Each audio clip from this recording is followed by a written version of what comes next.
Hello, family. Thank you for coming over to the house tonight. And just kick off your shoes and relax your feet. Party on down to the SK beat. We're kicking. Just kicking. Just kicking. Okay, you don't come to another episode where we're going to be asking the question of, why you telling my business? Don't be telling my business. Why not? Because a can and a can, a can, and a wheel. Now we're off to...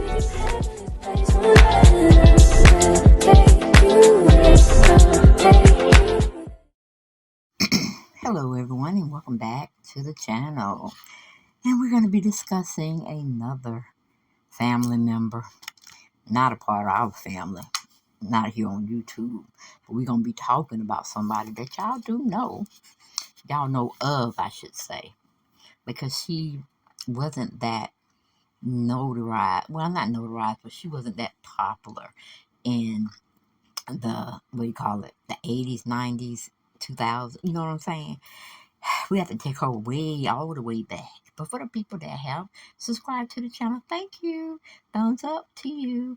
Thumbs up to you. Okay, make sure y'all ring the notification bell or push the notification bell when you're signing up on my channel, so you'll know when I drop videos, okay? But always remember to like my videos, share my videos, and subscribe to the channel if you hadn't already done so. What you waiting on? What are you waiting on? It's no telling what I may bring on that one may be shocking and exciting and heartfelt. You just never know.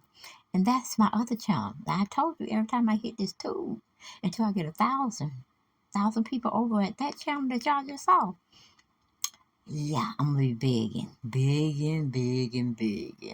All right, but it's time for us to have a conversation, fam. So come on in the house, sit a spell, sit down, lay down, however you want to see yourself, okay? But get in the most comfortable position you probably can be in, okay? Because we need to have a conversation. Now, we need to understand this person. And Lord knows, I looked, I Googled, I said, you know, I don't like doing research. You know that. That ain't my thing. I'm too damn lazy for that. But I just had to see if I could find anything or everything on this person of being a topic of discussion for tonight. All right? Or this morning or this afternoon, whenever you're looking at the video. I typed in Cissy pregnancy, Cissy 3 young children, Cissy being pregnant, all of that. I could not find anything of a pregnancy or showing that she was pregnant on Cissy Houston. Y'all try to Google it. And if you happen to find the baby pictures of Michael, Gary, and Whitney, let us also know, okay? But I searched for about an hour, okay? An hour out my time to figure out when was she pregnant with Whitney. But damn, I couldn't find nothing. So somebody is definitely not letting her story be told. But I got only surface information, and I got it could have been some jealousy between Cissy and Whitney. Sure did. But we just gonna go on into it right quick, fast, in a hurry. Okay. We got, who is Cissy Houston? I get this from smoothradio.com, okay? Cissy Houston is a well-known soul singer and gospel singer. She is also the mother of the late Whitney Houston. All right? Cissy Houston is a highly successful singer who has performed with iconic artists such as Elvis Presley, Aretha Franklin, Beth Midler, and the list goes on and on and on. She's also the mother of Whitney Houston and had a huge influence on Whitney's early life in the interest of music. Here's everything you need to know about Whitney Houston's mother, Cissy Houston. Well, it ain't everything, because I tried to find out what I wanted to find out, and I couldn't find a damn thing, okay? But anyway, we're going with the story. It says Cissy Houston is an award-winning gospel and soul singer who has performed with some of the world's greatest performers. She is best known for performing as a backup singer for artists such as Dionne Warwick, Elvis Presley, Aretha Franklin. hmm Listening to okay, and see that's what I'm saying. She was already really seen as a backup singer. Even her niece Dionne Warwick got over her and had a very good, successful run at being a singer. But Cissy was always seen in the back. You know what I'm saying? She was known as a backup singer. And I bet that had to hurt a little bit because she had took the most time throughout her formative years to try to be this big successful hit that everybody wanted to come see, and it didn't gel well with her. She's always seen to be in the back of the crowd. Okay, moving on. It said after Cissy and Aretha's initial meeting, the pair went on to maintain a friendship that lasted for the rest of Aretha's lifetime. Cissy's successful as a backup singer led her to eventually start performing as a solo artist. Throughout her solo endeavors, Cissy had released several albums and won 2 Grammy Awards. Cissy won her first Grammy in 1996. The category was Best Traditional Soul Gospel Album for her record Face to Face. Cissy won a second Grammy in the same category in 1998 for her album He Leadeth Me. Okay, speaking about her early life in rare interviews, Cissy explained how she got into music from a young age. My sister, my brother, there were 4 of us. We sang as a quartet. We sang a cappella first, which was all they were doing at that time. And it was wonderful. It was wonderful music, Cissy explained. Okay. And we can go into a whole lot of what they printed up on her, but it's not really necessary. Okay. Cissy had 3 children. Her first child, son name was Gary Garland, was from her first marriage. She then had 2 more children during her second marriage. Her only daughter and singing icon, Whitney Houston, and her second son, Michael Houston. Okay. Cissy Houston had been married and divorced twice. Her first marriage was to Freddie Garland. They were married for around 2 years from 1954 to 1956 when they got divorced. Cissy's second marriage lasted let's see, for over 3 decades. She married Whitney Houston's father, John Russell Houston, in 1959. The couple had 2 children together and had a family including Gary from Cissy's first marriage, Cissy, and John were married for around 31 years and they got divorced in 1990. Miss Cissy Houston was born on September 30th, 1933, and she celebrated her 89th birthday in 2021. Okay. So she's what, 90 now? Okay. So that was something cute. It was cute. Okay. But let's move on to something else that we found. Okay. My computer will cooperate.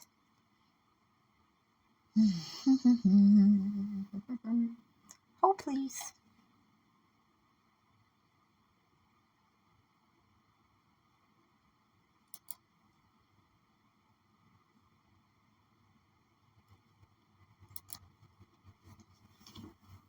Okay, well, what do y'all think? I'm showing y'all visuals, definitely, of, how can we say it? Cissy Houston and her face features. What do y'all think? Comparing her to Teresa Graves. Does it compare in comparison to what we were witnessing as, what do you call it? As trying to make similarities between the two? Or are y'all like me? It's some bullshit running around here. And that's what they gave us, pretty much bullshit. So somebody is going through great lengths not to unearth that story, if it is one. Because I ain't saying it's one, but if it is one, they are definitely, it's buried very deep. So that's how Hollywood get down here and there. You know what I'm saying? I don't want this. I don't want this. Okay. Come on now. Okay, now we got Whitney Houston's dark family secrets uncovered in new documentary. Okay, we get it from VanityFair.com, and we're gonna roll with it. Okay, and Oscar winner or Oscar winning filmmaker Kevin MacDonald, One Day in September, The Last King of Scotland, he's best known for, did not set out to break news with Whitney's his heart-wrenching documentary about Whitney Houston that premiered at the Cannes Film Festival um, on Wednesday. He wanted to scrub off the sad tabloid narrative that debased the singer's reputation in her final drug-addicted years to show how one of the greatest vocal talents of the 20th century, a sweet girl from Newark, New Jersey, self-destructed and died in 2012 at the age of 48 under tragic circumstances. But after watching hundreds of hours of private Houston footage, taken at home, on tour, and backstage, MacDonald began to be haunted by a sad suspicion. Okay, there was nothing very disturbed about her because she was never comfortable in her own skin, MacDonald told Vanity Fair on Wednesday. She seemed kind of asexual in a strange way. She was a beautiful woman, but she was never particularly sexy. I've seen and done some films with people who had suffered from childhood sexual abuse, and there was just something about the manner that was reminiscent to me of that sort of shrinking, a lack of comfort in her own physicality that felt maybe that is what it is. Okay? MacDonald wasn't positive that his hunch was right, but shortly after thinking that someone did tell me off record from being told by Whitney about being abused and it's being one of the central reasons behind her self torture. It took a while for anyone to go on record about it, and eventually the family did. The bombshell is dropped about three-quarters of the way through Whitney that both Houston and her half brother Gary were allegedly molested as children by their cousin, Dee Dee Warwick, the sister of Dionne Warwick, and the niece of Houston's mother, Cissy Houston, who died. Well, she did die. I think that was a misprint. Okay. Let me see. It says asked about what led to his own addiction, meaning they were interviewing Gary at the time. Gary tells MacDonald being a child, 7 or 8, 9 years old, and being molested by a female family member of mine. My mother and father were gone a lot, so we stayed with a lot of different people, 4 or 5 different families who took care of us. It wasn't until 2 weeks before locking the edit on a documentary that MacDonald got on the record, confirming that Houston had been abused. I finally managed to persuade Mary Jones, who was Whitney's longtime assistant and probably knew her in her last years more than anybody, to talk to on camera, MacDonald said. She talks about what Whitney felt and what effect it had on her, so we changed the whole cut at the very last minute. It was kind of a detective story to get that piece of information, which changed how I felt about Whitney and how I felt about the story. MacDonald re-edited the entire film to build that revelation. In Jones' emotional interview, she recalls a conversation she had with the late singer, during which Jones revealed that her sister had been molested as a child. Houston looked at me and said, "Mary, I was molested at a young age too, but it wasn't by a man, it was a woman," recalls Jones in the family. She had tears in her eyes. She says, "Mommy don't know the things we went through." I said, "And did you ever tell your mother?" She said, "No." I said, "Maybe you need to tell her." She said, "No, my mother would hurt somebody if I told her who it was." She just had tears rolling down her face, and I just hugged her. I said, "One day when you get the nerve, you need to tell your mom. It was a lift woman. It will lift the burden off you." Okay, so um, that was Whitney Houston's first revelation to tell somebody what had happened to her in her early years of being a young girl. Okay. Houston never spoke publicly about the alleged abuse, but as MacDonald uncovers, she did drop clues about it, though. Asked in a press interview about what makes her angry, Houston she responds with sudden palpable rage. Child abuse makes me angry. I hate to see kids. It bothers me that children who are helpless, who depend on adults for security and love, uh, it just bothers me. It makes me angry, Houston said. Made a point to bring her daughter, Bobby Christina, on all of her international tours rather than leave her daughter at home. She also urged Jones to bring her daughter along with them on trips. Asked why Houston never told her mother about the alleged abuse, Jones said, I think she was ashamed. She used to say, I wonder if I did something to make Dee Dee think I wanted her. I said, stop. A predator is a predator. If Cissy had known, she would have done something about it because Cissy loves her children. Okay. Okay. And then it continues on talking about, you know, Bobby Brown and how she didn't like Bobby Brown, but she felt Bobby Brown did a good service when women when he was telling her about Whitney was out of control, and so she liked him for that, but it didn't last long. It didn't last that long, y'all, because she was back on his behind. Oh Lord, I tell you. Let's see what we got here. Through with that story. Let's see about. Come on, computer. Okay, let's tell you a little bit more about Miss Cissy Houston. Okay, let's see if we can get this. Well, we know she's a Grammy Award winning actress, singer. She's Cissy Houston is perhaps most the matriarch of a singing dynasty that includes her niece Dionne Warwick and her daughter Whitney Houston. Both got their starts in the junior choir of the New Baptist Church in Newark, New Jersey, which Cissy had directed for decades and where she served as the minister of music. But Chrissy Houston achieved fame in her own right, performing for over 50 years with some of the most well-known and renowned musicians in the world, including Aretha Franklin and Elvis Presley. Okay. Mm-hmm. Yeah. Okay. Let's see here. It talks a little bit more about her career being in the Drinker Sisters when they had their own little group, but nothing to the success that Whitney had. But let's hear a little auto about what Cissy Houston had to say about her family.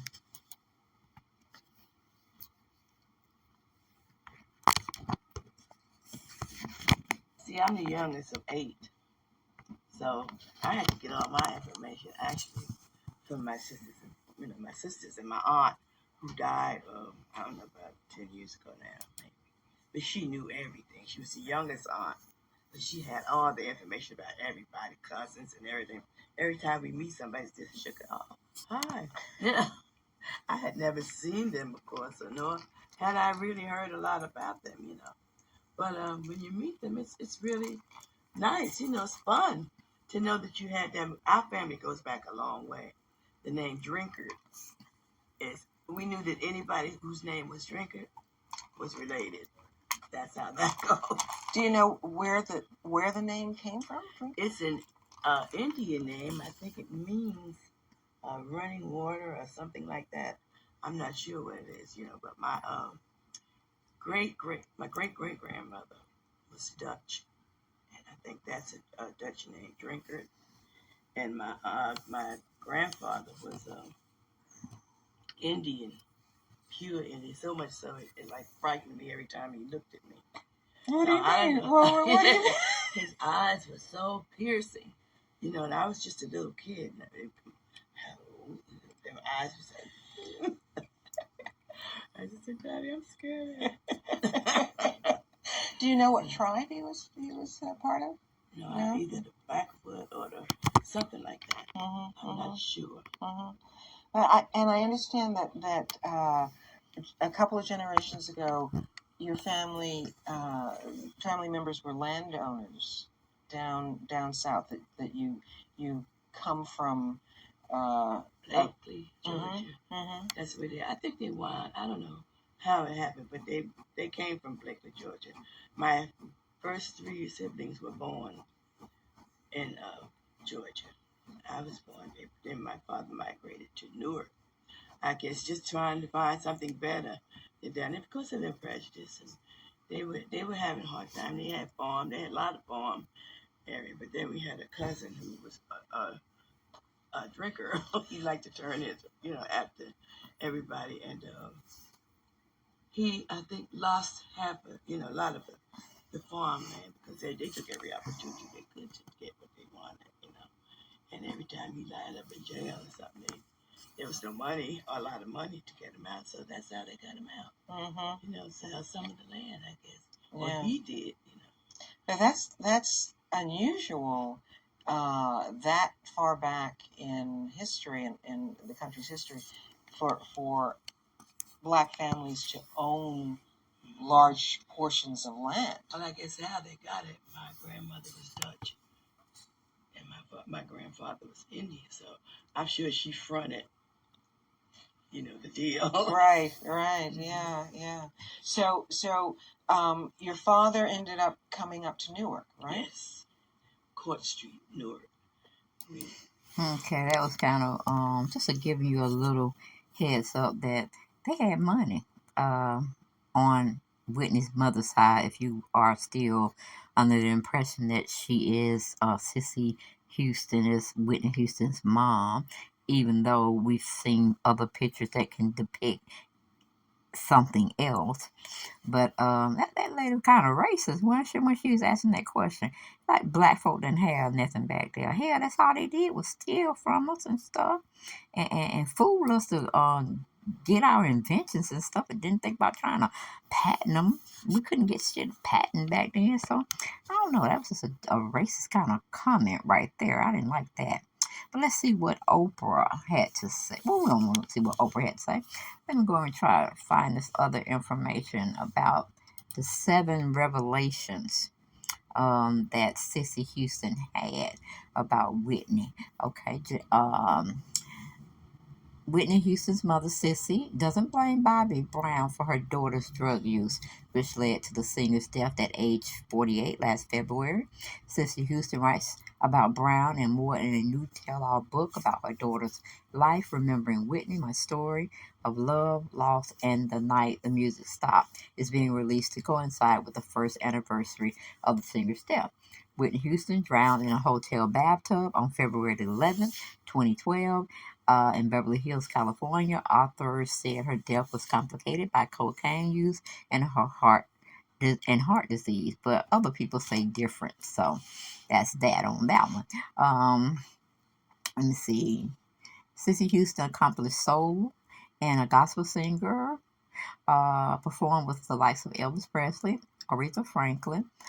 She doesn't hold back in her book about them and all of her rumors of what they did. Uh, Houston writes that her daughter could be nasty if she wanted to, but almost always she was the sweetest, most loving person in the room. Still, she says her daughter was great by keeping secrets, especially about drug use, and the elder Houston is left wondering how well she really knew her. Okay? How Cissy found out Whitney died text. Cissy Houston learned of her daughter's death on the eve of 2012 Grammys. She writes she was at home alone. The doorbell of her apartment just kept ringing, but no one was there, she writes. Not long after, her eldest son, Gary, called hysterically, shouting, "It's Nippy. They found her upstairs, and I'm not going back up there." I'm like, well, why not? Okay. Cissy kept asking what's wrong with Nippy, Whitney's childhood nickname, but he wouldn't say until she asked him, "Gary, is she dead?" He replied, "Yes, Mama, she's dead." Houston writes, "That was the moment my whole world shattered." Okay? I'm like, why would she just say, "Is she dead?" She could have said, "Is she hurt? Is somebody after her? What's going on?" But she just said, "Is she dead?" So was Mama Cissy Houston trying to say something that she already knew? Mm-hmm. And in there, they says Michael, her youngest son, who struggled with drugs, confessed to Oprah Winfrey on Oprah's next chapter that he actually introduced his younger sister to cocaine in the 1980s before she met Brown. See there? And they trying to say, oh, Bobby did the whole do with Whitney. No, Bobby maybe have been a philanderer where he liked the women, but he didn't introduce Whitney to that type of life. It was her older brother Gary, her younger brother Michael, and Dionne Warwick had a spill with it too. So it was all in their family on their mother's side. But old Cissy want to say something different to that effect. But that's all I got on Miss Cissy Houston. Take it for what it's worth. Thank you all for watching. Come back. Let's have the conversation down in the comment section. And y'all let me know what y'all thought about this situation. And I'm done. I ain't got no more. And I'll see you on the next video. Bye.